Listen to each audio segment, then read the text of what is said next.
तू ही रे माझा मितवा या मालिकेच्या पुढील काही येणाऱ्या भागांमध्ये आपल्याला आता जबरदस्त असा ट्विस्ट पाहायला मिळणार आहे। आता नेमकं काय घडणार, कसं घडणार हे सगळं जाणून घेऊया आपल्या आजच्या या व्हिडिओमध्ये।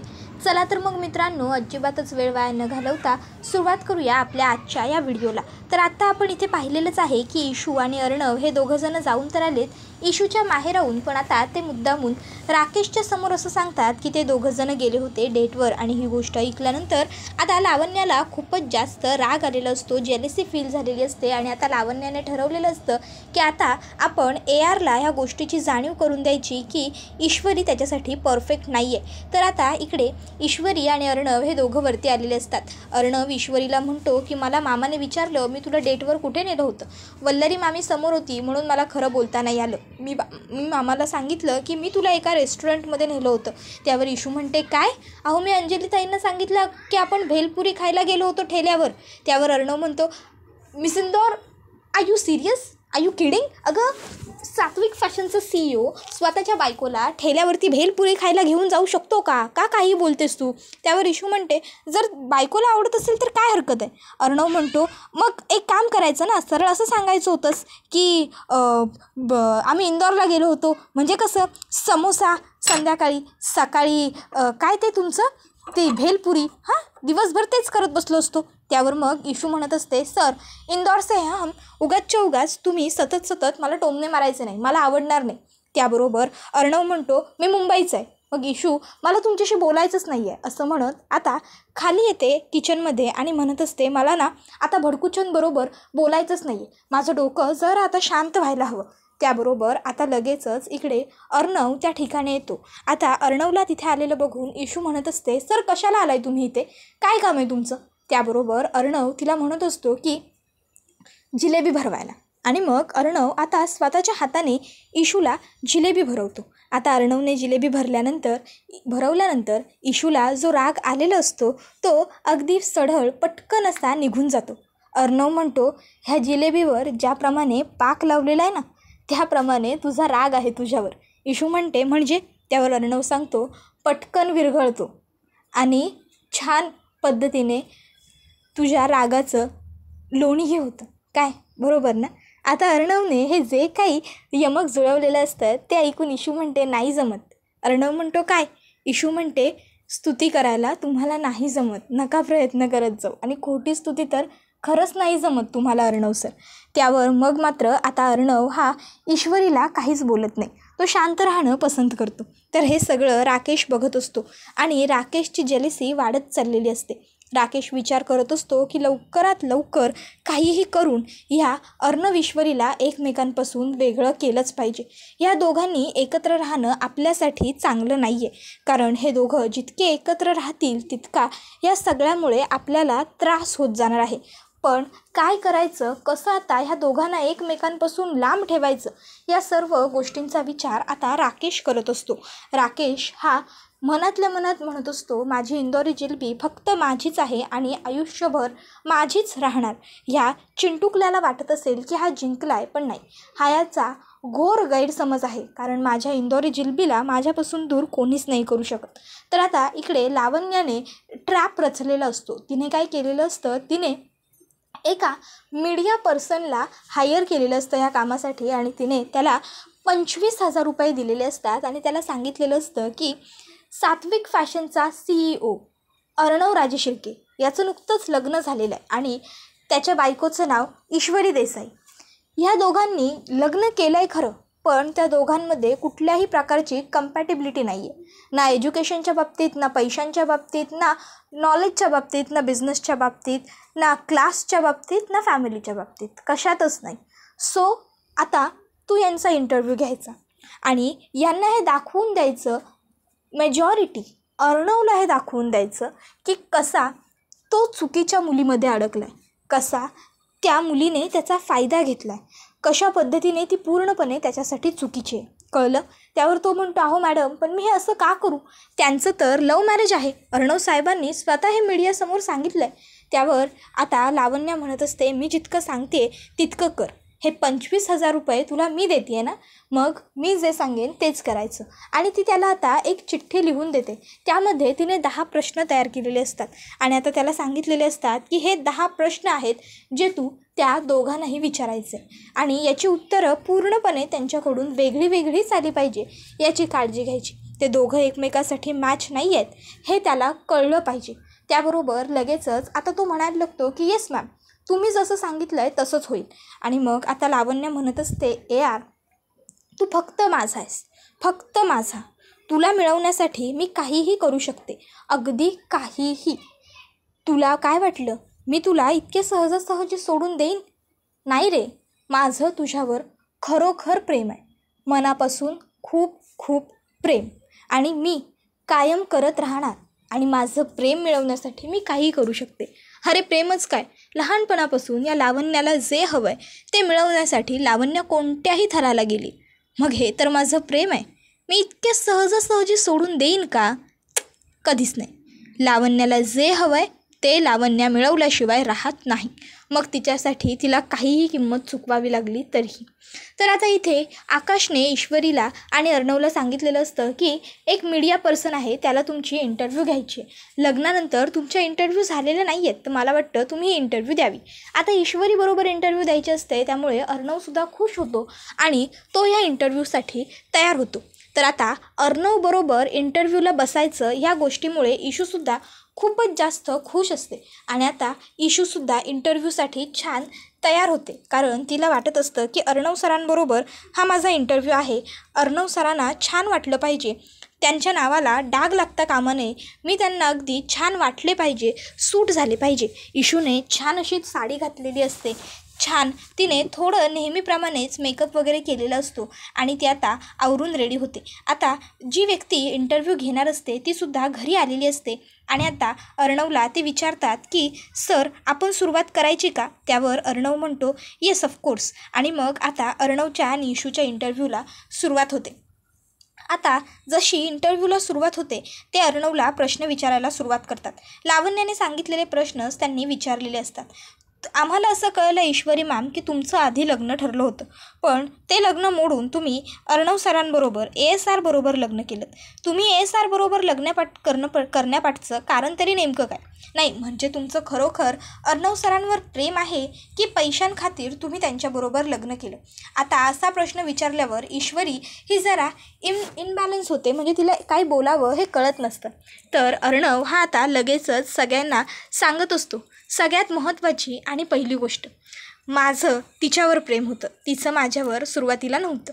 आणि दुसरी आणि सगळ्यात महत्त्वाची गोष्ट की माझ्या पैशांची तुलना माझ्या ईश्वरीबरोबर नाही होऊ शकत. माझ्या ईश्वरीचं प्रेम हे माझ्यासाठी खूप महत्त्वाचं आणि खूप अनमोल आहे. त्याबरोबर आता मग मात्र पुढचा प्रश्न विचारला जातो, तो म्हणजे अर्णव सर मिस इंदौर असं तुम्ही यांना म्हणता, या इंदौरच्या आहेत का? त्यावर अर्णव म्हणतो बट ऑब्वियस ती इंदौरची आहे. त्यावर मग पुढे आता तो व्यक्ती विचारतो की मग इंदौर आणि मुंबई यांचं कॉम्बिनेशन तुम्हाला वाटतंय का परफेक्ट होईल? कारण कितीही झालं तरी ईश्वरी मॅम ह्या प्रत्येक गोष्टीतच तुमच्यापेक्षा वेगळ्या आहेत. त्यांचं राहण्याचं स्टाईल जे खूप साधं सोपं दिसतंय त्यांच्या कपड्यांवरून आत्ताच्या, आणि तुमचं राहण्याचं स्टाईल, तुमचं फॅशन हे आत्तापर्यंत सगळेच लोक पाहत आलेत. तात्विक फॅशनचा CEO म्हणजे कसा राहत असेल हे तर आम्हाला सगळ्यांना माहीत आहेच की. त्याबरोबर अर्णव म्हणतो अर्थात, पण काय आहे ना अपोजिट अट्रॅक्ट अपोजिट ऐकलं असेल ना? त्याबरोबर आता ते म्हणतात सॉरी सर कळलं नाही. मग आता अर्णव सांगत असतो, 2 वेगवेगळ्या टोकांच्या नदीची पात्रंसुद्धा समुद्रात एकत्रच येतात ना, तिथेसुद्धा तिथे एकत्र आनंदाने राहतातच ना. मग तसंच मी आणि मिस इंदौर आम्हीही कायम एकत्र राहू शकतो. जसं व्हॅनिला आईस्क्रीम विथ मँगो हे कॉम्बिनेशन परफेक्ट आहे, जे फक्त करून बघितल्यानंतरच कळतं, तसंच मिस इंदौर आणि भडकुचन म्हणजेच मिसेस राजे शिर्के आणि मिस्टर राजे शिर्के हे एकमेकासाठी अगदी परफेक्ट आहेत, हे बघितल्यानंतरच समजतं. तुम्हालासुद्धा जाणवेलच की आता तुम्ही इंटरव्ह्यू घेत आहे म्हणजे पुढे कळेल. त्याबरोबर आता हे सगळं ऐकून इशूला खूप भारी वाटतं. कालांतरानंतर आता इंटरव्ह्यू पूर्ण होतो आता इंटरव्ह्यू पूर्ण झाल्याच्या नंतर इकडे जे ते पत्रकार आलेले असतात ते तिकडनं निघून जातात. आता तिकडनं ते पत्रकार निघून गेल्यावर अर्णवलासुद्धा ऑफिसला जायचं असतं. अर्णवसुद्धा ऑफिसला आता निघून गेलेला असतो. तर ईश्वरी ही म्हणते मी जरा हे सगळं आवरून आले, म्हणजे साडी वगैरे चेंज करते. त्याबरोबर आता अंजली तिला सांगते हो हो जा तू निवांत आवरं आणि मग खाली ये. मग इशू आता तिच्या खोलीमध्ये येते. खोलीत आल्यावर इशूला तिचा आणि अर्णवचा सततचा तो रोमॅन्टिक सीन आठवत असतो, ज्यामध्ये अर्णवने ईश्वरीच्या खांद्यावरती हात ठेवला आणि त्या पत्रकाराला सांगितलं की माझ्या ईश्वरीच्या प्रेमाची तुलना पैशांमध्ये कधीच नाही होऊ शकत. माझे पैसे आणि माझी ईश्वरी ह्या दोघांही गोष्टी खूप वेगवेगळ्या आहेत. ईश्वरी ही माझ्यासाठी कायमच महत्त्वाची होती आहे आणि असणार, कारण ती माझ्या आयुष्याची जन्मसोबती आहे. तर आता हे सगळं काही इशूला आठवत असतं आणि हे सगळं आठवून इशू ही खूपच जास्त रोमॅन्टिक होत चाललेली असते. इशू म्हणत असते हे सगळं मला काय होतं आहे काहीच कळत नाही आहे, पण जे होतं आहे ते काहीतरी खूप वेगळं आणि भारी होतं आहे. म्हणजे मला सध्या ना खूप आनंद होतो आहे, खूप स्पेशल वाटतं आहे, भारी वाटतं आहे, काहीतरी वेगळं जाणवतं आहे, खूप गोड वाटतं आहे जे काही आहे ते. खरोखर म्हणजे मी आणि अर्णव सर आम्ही दोघंजणं, माझं अर्णव सरांवर प्रेम आहे का, हा विचार आता ईश्वरीच्या मनामध्ये आलेला असतो. इशूला आता वाटत असतं की हो खरोखर माझं त्यांच्यावर प्रेम आहे आणि तेही आता माझा नवरा आहेत. मग इशूला त्यांच्या पहिल्या भेटीपासूनचे प्रसंग आठवायला लागतात, त्यांच्या प्रेमाचे प्रसंग आठवायला लागतात. त्यांनी एकत्र साजरा केलेला तो प्रत्येक प्रसंग, प्रत्येक सुखदुःख तिला आठवत असतं आणि ती आनंदातच खाली येते. आता इशू आनंदी का आहे ही गोष्ट वल्लरीला अगदी व्यवस्थित माहीत असते. वल्लरी ईश्वरीला लगेचच म्हणते उगाचच्या उगाच जास्त आनंदी होऊ नको हो. नाही म्हणजे आज अर्णवने प्रेस कॉन्फरन्समध्ये सांगितलं की तो तुझ्याबरोबर खुश आहे वगैरे, म्हणून जास्त हुरळून जाऊ नको. नाही काय आहे ना, एवढ्या मोठ्या सात्विक फॅशनसारख्या कंपनीचा तो मालक आहे, मग कसं सांगणार आता मी स्वतःच्या पायावरती जो धोंडा मारून घेतला आहे त्याचा मला पश्चाताप होतो आहे. नाही बोलू शकत ना चार चौघात असं. म्हणून आपलं लोकांच्या समोर का होईना पण खोटं खोटं चांगलं चांगलं नवरा असल्याचं नाटक त्याला करावं लागतं. पण मला खात्री आहे अर्णव तुला लवकरात लवकर सोडून टाकेल. त्यालासुद्धा खात्री पटेलच की त्याने स्वतःच्या हाताने स्वतःच्या आयुष्याची कशी माती करून घेतलेली येते.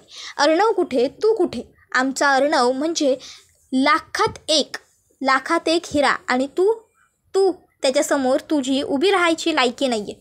त्या दिवशी काहीतरी खरोखर अशा प्रसंग घडलेला असणार की ज्यामध्ये तुला वाचवणं त्याला गरजेचं वाटलं आणि म्हणून त्याने तुझ्या गळ्यात मंगळसूत्र घातलं. तुझ्याऐवजी जर दुसरी कोणतीही मुलगी अर्णवच्या समोर आली असती ना तरीही अर्णवने हेच केलं असतं. समजलं ना तुला. त्याने उपकार केलेत तुझ्यावर तुझ्याबरोबर लग्न करून त्याने नातं जोडलेलं नाही आहे, कळलं ना. तर आता इथे हे ऐकून इशूला रियालिटीची जाणीव होते. तिला आठवतं की अर्णव हा नेहमीच आपलं लग्न ही माझी रिस्पॉन्सिबिलिटी होती असं म्हणत असतो. इशूला आता कळायला लागतं. इशू खोलीत निघून येते, तिचे डोळे पाणावलेले असतात. आरशात बघून ती म्हणायला लागते ईश्वरी काय गं तू वेडे. अगं अर्णव सरांनी खरोखर तुझ्याशी लग्न करून तुझं आयुष्य वाचवून तुझ्यावर उपकार केलेत आणि तू उपकारांची जाण ठेवण्याऐवजी त्यांच्याच प्रेमात पडण्याचा प्रयत्न केलास. नाही गं नाही, ते तुझ्या प्रेमात पडणं अशक्य आहे. नाही पडू शकत ते कधीच तुझ्या प्रेमात. ते सात्विक फॅशनचे CEO आणि मी एका मामुलीशा इंदोरमधली एक साधी सोपी मुलगी. काहीही वाटतं मला. त्याबरोबर आता इशू तिच्या विचारात हरवलेली असते. आता ती नाराज झालेली असते. संध्याकाळी अर्णव घरी आल्यावर ईश्वरीचा उत्साह कमी झालेला असतो. अर्णव ईश्वरीला विचारतो काय झालं मिस इंदौर, तुला कोणी काही बोललं आहे का.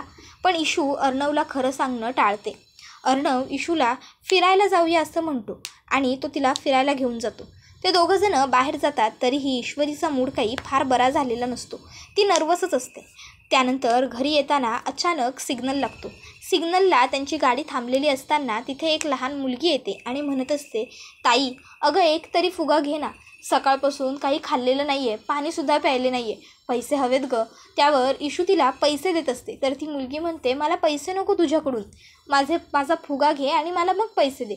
इशू म्हणते ठीक आहे आणि ती तिच्याकडनं एक फुगा घेते. आता तो बलून हा बदामी आकाराचा असतो.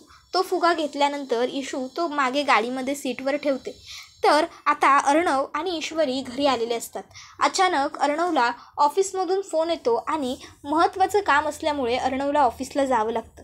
आता अर्णव ऑफिसला जातो, त्याचं काम वगैरे संपवतो आणि रात्री उशिरा घरी येतो तेव्हा त्याच्या हातात तो फुगा असतो. आकाश त्याला म्हणतो, दादा काय रे, लहान असताना कधी फुग्याने खेळला नाहीस, मग आज काय हे? त्यावर अर्णव सांगतो, अरे खेळायला नव्हता घेतला, ॲक्च्युली रस्त्यात मी आणि मिसिंदौर मघाशी फिरायला गेलो होतो तेव्हा आम्हाला एक लहान मुलगी फुगे विकताना दिसली. तिने मिसिंदौरला फुगे घेण्याची इच्छा व्यक्त केली आणि तिने सुद्धा तिच्याकडनं एक फुगा विकत घेतला आणि ती गाडीतच तो फुगा विसरली, म्हणून मी तो फुगा सांभाळून ठेवला. मिसिंदौर तुझा फुगा. त्यावर ईश्वरी आता तो फुगा फोडेल असं अर्णवला वाटतं आणि त्यात तिथे राकेशही असतो, म्हणून मग अर्णव मुद्दामून संधी साधतो आणि ईश्वरीला म्हणतो, मिसिंदौर नाही आता तू हा फुगा फोडायचा नाही आहेस. हे बघ, मी एवढा जपून हा इथपर्यंत घरी आणला आहे फक्त तुझ्यासाठी, कळलं ना? आता जपून ठेव हा फुगा ज्याप्रमाणे मी जपला. त्याबरोबर आता हे सगळं बघून राकेशला मात्र खूपच जास्त राग येत चाललेला असतो, जेलेसी फील होत असते. त्याला वाटत असतं की ही सगळी काय नाटकं आहेत, फुगा कोणी देतं का कोणाला? माझ्या इंदोरी जिलबीला फुगा द्यायची ह्या अर्णवराजे शिर्केची हिंमत होतेच कशी? तू तिला फुगा दे नाहीतर काहीही दे, पण तिला उडवून तर घेऊन जाणार मीच. हा राकेश उर्फ राजेश भोसले. चिंटुकल्या, तुला काय वाटतं, तू हे असे छोटे छोटे डाव खेळून छोट्या छोट्या कुडबुड्या करून जिंकशील? नाही, तू कधीच जिंकू शकत नाहीस, कारण मी तुला कधी जिंकूच देणार नाही आहे असं आता तो म्हणत असतो. आता त्याचा हा नालायक जो काही प्रयत्न असतो तो मात्र अर्णवला काही संबंधदायी नसतो, कारण अर्णव तर प्रत्येक वेळी राकेशला जेलेसी फील करवण्यामध्ये सक्सेसफुल होत चाललेला असतो. मग आता आपण पुढे पाहतो की इथे जी लावण्य असते, लावण्याने आता जो प्लॅन बनवलेला असतो तो पूर्णपणे फ्लॉप झालेला असतो. लावण्याला आता वाटलेलं असतं की अर्णवला जाणीव होईल ईश्वरी कशी त्याच्यासाठी परफेक्ट नाही आहे या गोष्टींची, पण अर्णवला जाणीव होणं तर खूप लांब राहिलेलं असतं. उलट आता अर्णव हा लावण्यालाच पश्चाताप होईल असं बोललेलं असतो. अर्णव त्यामध्ये बोललेलं असतो की माझ्या मिसिंदौरच्या प्रेमाची तुलना पैशांमध्ये कधीच नाही होऊ शकत. आम्ही लग्न केलं ते फक्त प्रेमाखातर. प्रेम हे जगातलं एक असं सुंदर गुपित आहे जे प्रत्येकाला उलगडत नाही. ज्याला उलगडतं तो निभावतो आणि ज्याला उलगडतच नाही, ज्याला कळतच नाही, त्याला जमतही नाही. त्याबरोबर आता हे सगळं ऐकल्यावर लावण्य म्हणत असते, यार हल्ली प्रेमाबद्दल असं बोलायला लागलं आहे जणू काही फक्त याने एकट्यानेच प्रेम केलं आहे आणि याला एकट्यालाच प्रेम मिळाले. लायकी तरी आहे का त्या भिकारड्या मुलीची प्रेम मिळवण्याची? तर आता इथे लावण्या त्या इंटरव्ह्यूवरला म्हणत असते, मूर्खा, तुलासुद्धा त्याच्याकडनं आणखीन काही वेगळे प्रश्न विचारून काही गोष्टी काढून घेता आल्या नाही का? त्यावर तो म्हणतो, मॅडम तुम्ही जितकं काम सांगितलं होतं आणि जितके पैसे दिले होते त्या हिशोबाने मी बरोबर काम केलं, उगाच तुम्ही मला दोष देऊ नका. त्याबरोबर इथे राकेश जो असतो त्याला मात्र खूपच जास्त राग येत चाललेला असतो, जेलेसी होत चाललेली असते. तर अंजली म्हणते, अहो तुम्हीसुद्धा आता माझ्यासाठी एवढं रोमॅन्टिक काही करत नाही, आता आपली जागा चिंटू आणि ईश्वरीने घेतली आहे, काय बरोबर ना? त्यावर मग मात्र आता राकेश लगेचच म्हणायला लागतो, हो ना, खूपच रोमॅन्टिक वागायला लागलेत हल्ली, काय? त्याबरोबर अंजली म्हणते, काय? त्यावर लगेचच आता राकेश म्हणतो, हे दोघं ग हल्ली खूप रोमॅन्टिक वागायला लागलेत, म्हणजे आमचे मेहुणे साहेब असे कधी रोमॅन्टिक एवढे नव्हते ना, पाहिलं आहे की मी सुद्धा अर्णवला.